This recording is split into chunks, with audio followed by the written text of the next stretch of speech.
We're going to begin with this. Attorney General William Barr will face some very tough new questions today about his response to the Mueller report at a Senate hearing. It's going to take place in just a few hours. Judiciary Committee members want to know why Special Counsel Robert Mueller told the Attorney General that he was frustrated with Barr's original summary of that report.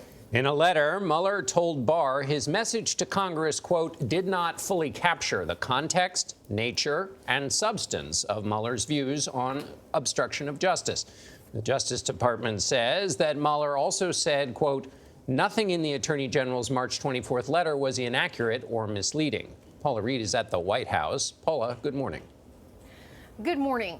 John, the Attorney General previously told lawmakers he didn't know if the special counsel agreed with his conclusion on obstruction. But CBS News has learned that not only did the special counsel send Barr a letter, the two men, longtime friends and colleagues, spoke on the phone. And during this conversation, Mueller encouraged the Attorney General to release additional information.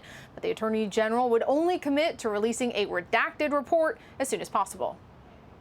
The evidence developed by the special counsel is not sufficient to establish that the president committed an obstruction of justice offense.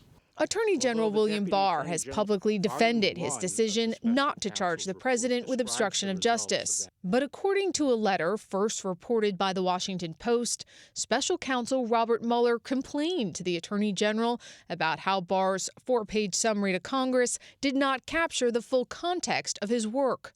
Mueller wrote to Barr, there is now public confusion about critical aspects of the results of our investigation. This threatens to undermine a central purpose for which the department appointed the special counsel, to assure full public confidence in the outcome of the investigations. In the letter, Mueller also requested that Barr release the report's introductions and executive summaries to the public.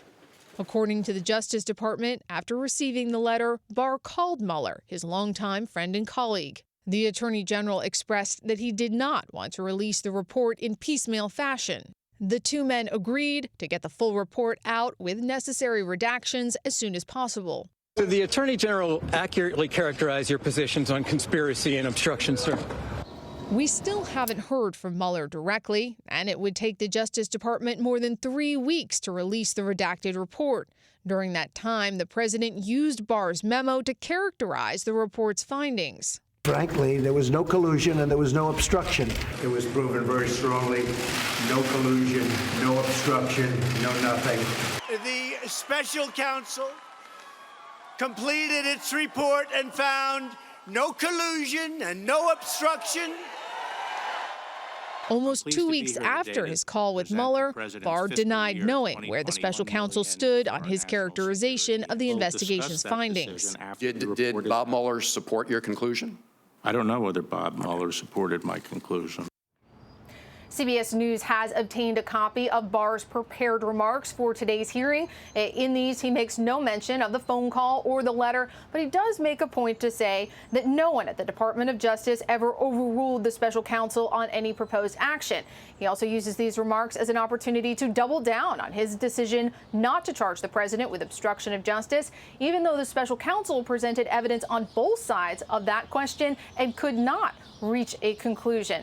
But this is just the script, and as we've seen, this is an attorney general with a tendency to go off script. Margaret? Paula, thank you.